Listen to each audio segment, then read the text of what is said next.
Non, toutes les études ont été faites, environnementales, impact, même les mécanismes de gestion des pertes ont été déposés, les populations ont été informées.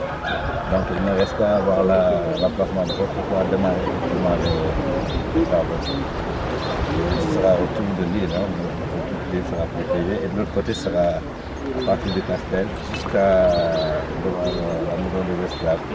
Jusqu'à là-bas, après on pourra rejoindre la terre et marcher sur la terre. Et là-bas on pourra redescendre et faire le tour.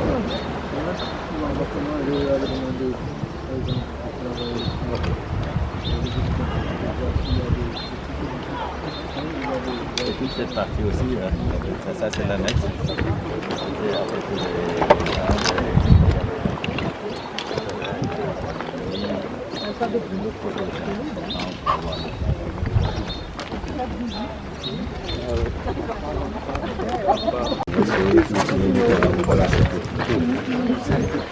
Et de l'autre côté, c'est le bâtiment de Bois de Forêt. Alors, ici c'est l'ancienne maison de la sœur Anne-Marie Javouet. C'est elle qui a introduit l'enseignement des jeunes filles au Sénégal dans les années 1800. Il y a plusieurs maisons des sœurs. Après, ça a appartenu à d'autres particuliers. On dit que cette maison a aussi été une captiverie comme d'autres d'Angoré, mais en fait, elle a été construite sur la ligne des anciens remparts qui protégeaient l'île. Et donc, ça veut dire que ce sont des maisons construites après 1780, sur des terrains qui ont été concédés par les Anglais. Comme toutes les maisons qui sont autour de l'île, comme la maison des esclaves. Actuellement, elle sert de centre de tri, puisqu'elle est abandonnée. Et c'est une des plus belles maisons de l'île. Elle est vraiment magnifique et malheureusement, on l'a laissée tomber. Il y a aussi peut-être quelque chose qui n'a rien à voir avec la maison qui est intéressant de noter. Vous voyez le petit escalier là-bas? C'est un escalier au bout duquel il y avait autrefois un appontement en bois. Avec une cabine au bout qui servait de toilette. En fait, tous les habitants de l'intérieur de l'île avaient besoin d'accéder à la mer et il y avait au bout des petites ruelles qui séparaient les maisons, des escaliers comme cela.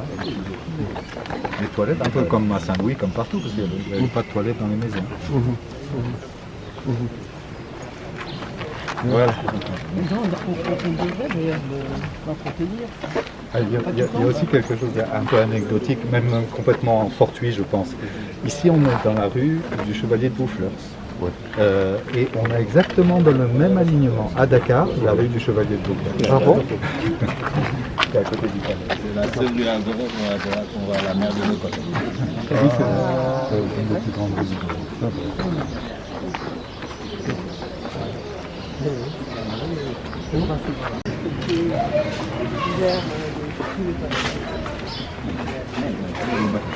Et c'est toujours conservé là, parce que même le bureau du président Senghor est resté à lui, il doit rester comme ça. Ça fait partie du patrimoine. Toujours permet toujours. Chaque 2 ans, il réhabilite, il refait des tours à neuf, et puis après il reste fermé. Ça c'est gratuit. Senghor, il venait. C'est de l'or. Merci.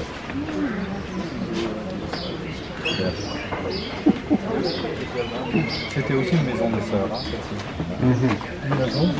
Des sœurs, Saint-Charles de Cluny. Ok. Il faut souligner qu'il y a un gardien. Ah oui, forcément. Voilà. Il y a un gardien. C'est le gouvernement du palais qui les a reconnaissus. Avant, c'était des gendarmes qui étaient là. Ça, c'était entretenu. Mais maintenant, ils vont avoir juste un gardien qui sert de jardinier, qui nettoie. On va mettre ça. Même le jardin n'est pas entretenu. Bon. Vous réhabitez le point parce que vous pouvez accéder par là. C'est là-bas où on va vers la grotte. Et par là, on va se mettre à. Et ça, c'est récent, il y a juste 3 mois. ça bouge, ça ouvre pas. Ça pose.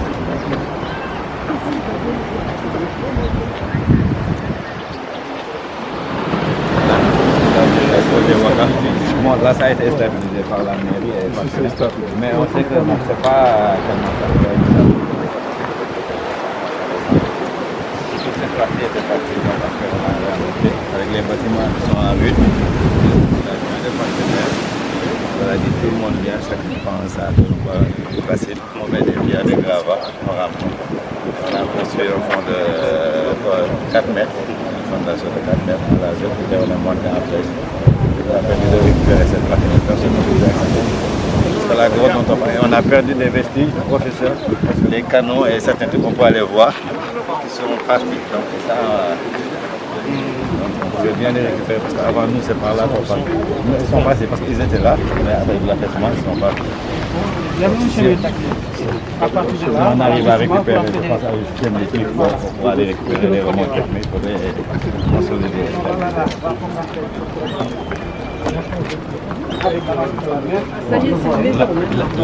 La grotte est là-bas, juste en blanc la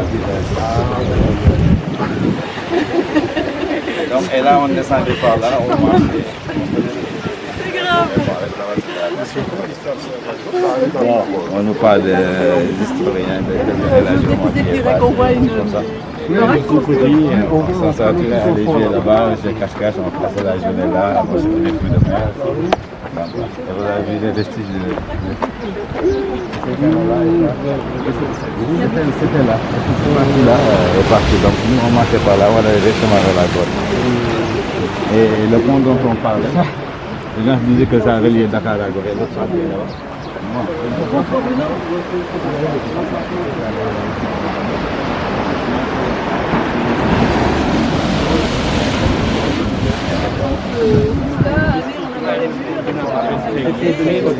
Est-ce que c'est dangereux pour cela que même pour l'école coranique? C'est une vie superposée, on les voyait ça sortir. Donc quand les courants et les forces d'évasion, il n'y a plus rien qui arrête. Ça commence à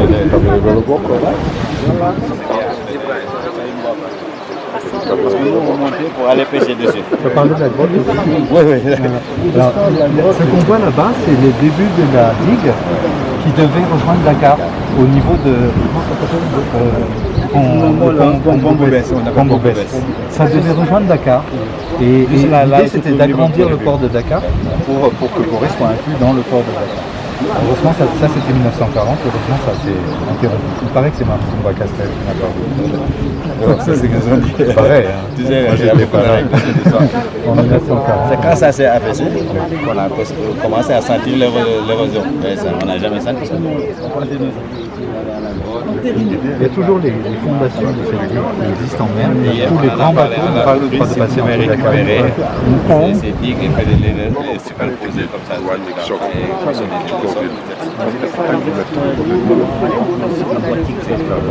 Oui, bien sûr, il y a beaucoup de vestiges, énormément.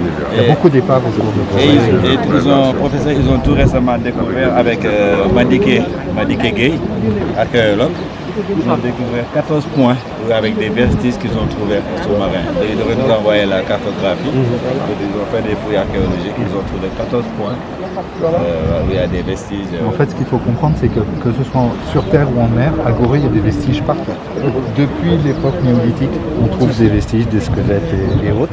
Et puis évidemment des boutons, des pipes, des assiettes, des rouleaux, des pièces de monnaie, de toutes les époques, et qui racontent chacune des histoires.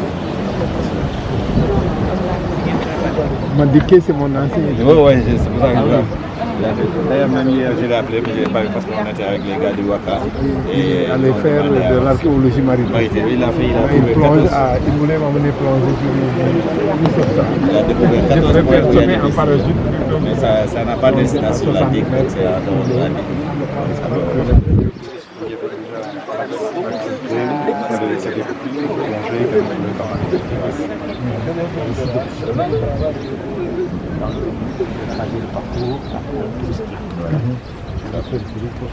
L'objectif c'est ça, parce que quand on a décidé à Madické, c'est ça, de mettre ça dans le projet touristique. Avec l'érection de Gorée en mer marine protégée, donc la biodiversité marine est on est en train de parler, on a même l'association Gorée Océan avec des partenaires européens qui viennent souvent pour nettoyer les fonds marins et tout ce qui est des vieux gravats, il est récupéré des déchets, il le passe sur le continent. Et après, le diagnostic m'a dit on va travailler sur ça pour voir comment vulgariser cela pour vendre la destination du Sénégal dans l'aspect citoyen. S'il y a des gens qui sont prêts à payer des milliards pour aller en navette spatiale, visiter pendant 15 secondes l'espace, on peut leur vendre une plongée, d'aller visiter un bateau du 14e siècle qui est à 60 mètres sur l'eau, et puis de l'organiser une visite. Monsieur le ministre, on a ici aussi un autre projet. Téléphérique. C'est moi qui promeux ça. L'idée c'est de faire un téléphérique entre Dakar et Gorée, la pointe de Dakar et le Castel là-haut. Une dizaine de poteaux en mer assez légers. On passe pas très haut parce qu'il n'y a pas besoin de passer très haut à cet endroit-là. Et il y a 2,7 km exactement. Et ça va résoudre tous nos problèmes de chaloupe et ça va permettre aussi de relier Gorée facilement, de réguler les flux. Et puis ça va attirer du monde qui viendra à Dakar seulement pour prendre le téléphérique. Voilà. C'est un de nos projets, on a ça dans notre parc. Il y a déjà le projet net, c'est pouvoir vous présenter ça. Les Suisses ont réussi ça. Oui. C'est impressionnant.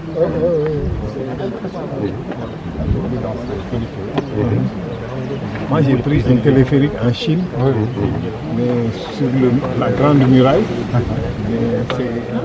C'est effrayant. Moi je n'osais pas regarder par en bas. Le maire de Gorée l'a pris en Portugal. En Portugal, oui.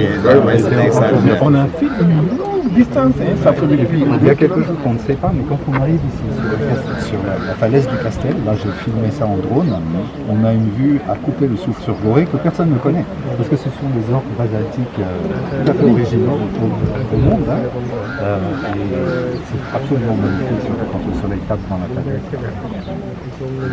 Ça c'est une excellente idée. Ça va.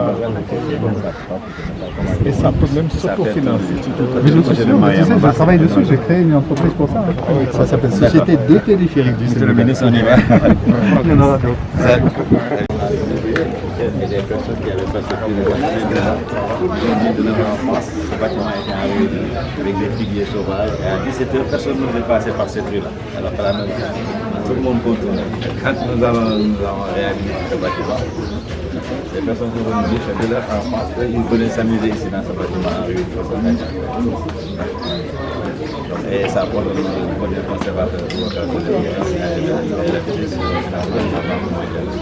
c'est quand ils commencent à faire les cases de cubes, les plans de cases de cubes, pour les bâtiments, on ne peut pas faire ça. On fait juste, et on a encore été là-bas pour la direction de la commission, nous a dit que quand on a fait, on a fait ici.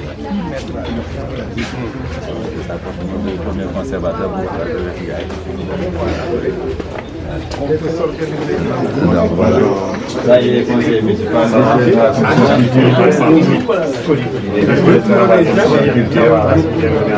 Aussi petit que ça, à l'échelle mondiale. C'est dommage parce qu'il y avait une exposition sur le patrimoine, l'état de dégradation de qui a été fait par un jeune Goréen et sponsorisé par FAS. Il a terminé son expo en 2002.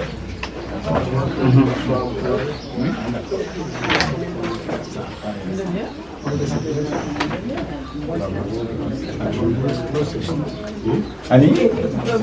Annie? Monsieur le ministre, donc Annie va nous parler du projet de réhabilitation de bâtiment parce que c'est Annie qui suivait la réhabilitation. C'était une belle ruine. C'était une très belle ruine. Et on a eu beaucoup de mal à se dire est-ce qu'on garde la vieille ruine ou est-ce qu'on réhabilite. C'était une belle ruine parce qu'on sentait que la maison était habitée. Elle était non seulement habitée par des esprits, j'imagine, mais surtout par un arbre. Il y avait un figuier, comment on les appelle, les figuiers étrangleurs, qui s'était installé dans la pierre. Et ici, bon, Namine vous a dit, je suppose, le Festival mondial des abeilles, beaucoup d'événements ont eu lieu dans la ruine. Et puis quand il s'est agi du projet de réhabilitation par la ville de Dakar, le projet de ville, comme on l'appelle, le projet de ville, de créer des centres socioculturels, on s'est dit que c'était quand même le lieu idéal pour faire le centre socioculturel. Et donc, on a travaillé le projet, parce que les centres socioculturels, dans tout Dakar, ils avaient un modèle. Dakar était presque prêt à nous imposer un modèle. On leur a dit non, à Gorée, c'est spécifique. On ne peut pas aller, et dans le temps, et dans les moyens, aller comme les autres communes. Et finalement, les gens ont compris que c'était pour eux un projet de référence, parce que AGETIP, ADM à l'époque, qui ne croyaient pas vraiment, mais qui, par la force des choses, se sont dit, effectivement, ils en font leur publicité aujourd'hui. Donc, voilà, on a eu raison de résister. On a résisté. Tu as parlé du Il y a plein d'histoires. Le FESMAN, le Festival mondial des arts nègres, c'est pas le FESMAN, c'est pas pareil.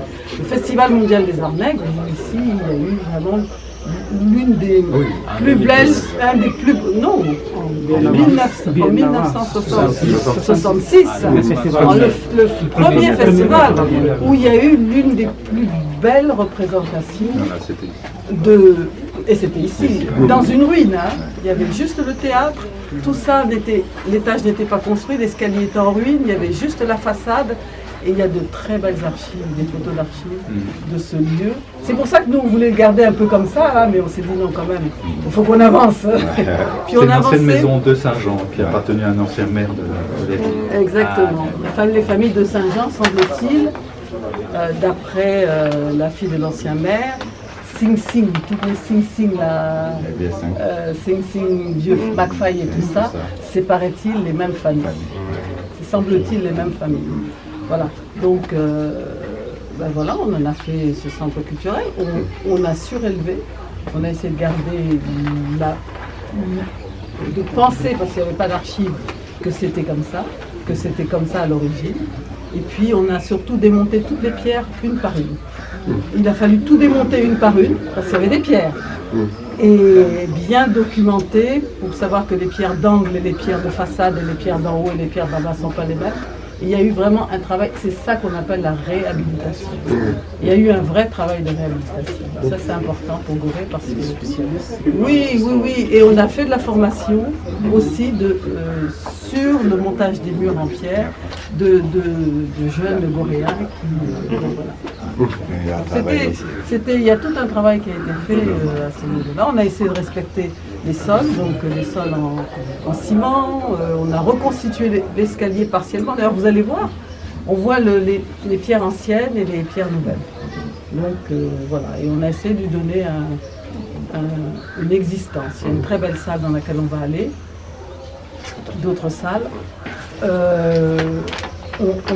On peine, ça c'est Gorée, peine à vendre cet espace comme on devrait le vendre, parce que c'est un espace qui doit être vendu à l'international. On a reçu Aragon. Oui, on a reçu. Le retour à Gorée de Youssou Ndour. Oui, on a reçu beaucoup de gens. On a fait beaucoup de choses, mais je veux dire, tous les jours, ce centre-là devrait avoir une activité jusqu'à l'international. Vous n'avez pas reçu l'orchestre national? Non. La lyrique dramatique? On a reçu les tambours de Doudou Ndiaye avec Julien Joula. Ici, pour jouer là-dedans. C'était formidable. C'est pas nous d'ailleurs, c'était avant nous, c'est Gorée, on va dire. Et voilà, il y a eu beaucoup, parce que c'est beau. Et un orchestre national de Suisse aussi qui a fait... Oui, il y a plein, mais pas assez. Je pense que cet espace-là mériterait de vivre tous les jours. C'est le modèle. Je vois que la recherche scientifique aussi s'emmène. La recherche scientifique. Oui, en fait, voilà, ça abrite aussi le centre. On a hébergé le CRE aussi, centre de recherche. On essaie de lui donner la grande salle d'en bas. Séminaire qui s'est Effectivement. On essaie de lui donner une fonction polyvalente pour que ça puisse. Mais culturellement parlant, c'est un centre, culturellement, touristiquement parlant, c'est un centre qui doit vivre. Voilà pourquoi moi j'ai posé la question tantôt, parce que vous avez reçu l'orchestre national, le ballet national Non, on n'a pas reçu. Parce qu'ils ont un cachet. Absolument. On est 100% Dakar. Je vous dis, ça va vivre tout le temps. On a fêté les 150 ans de Mozart ici. Les discussions, donc voilà. 150 ans de Mozart, les orchestres qui sont venus d'Europe et tout. Non, vraiment, vous avez raison. Madame la maire, je vous propose qu'on aille Voilà, donc à la Maison des Esclaves. Donc ce projet dont il vient de parler, c'est justement le projet de revitalisation de la Maison des Esclaves. Donc c'est un projet qui a été financé par la Fondation Ford à hauteur de $1 million et l'État du Sénégal à hauteur de $800 000. Donc ce projet consistait justement à réhabiliter ce bâtiment dans lequel nous sommes, qui était l'ancien musée de la femme avec Batini, à réhabiliter et en faire un centre de documentation et d'interprétation sur la traite des Noirs. Donc réhabiliter aussi la Maison des Esclaves à identique et de jumeler ces deux bâtiments-là. Puisque dans le cadre de ce projet-là, il s'agissait entre autres justement de renforcer le discours mémoriel servi à l'intérieur de la Maison des Esclaves à l'époque de Boubacar Joseph Ndiaye. Et dans ce cadre précis, un comité scientifique avait été installé et justement dirigé par le professeur Ibrahim Diouf avec les autres collègues et le sous-comité aussi, dans lequel figurait justement M. Rikou, le professeur Tchao. Voilà, donc tout ce beau monde-là, donc on s'est réunis ici à l'île de Gorée pendant presque 4 jours et on a un peu développé sur le contenu de cette exposition-là qu'on va proposer.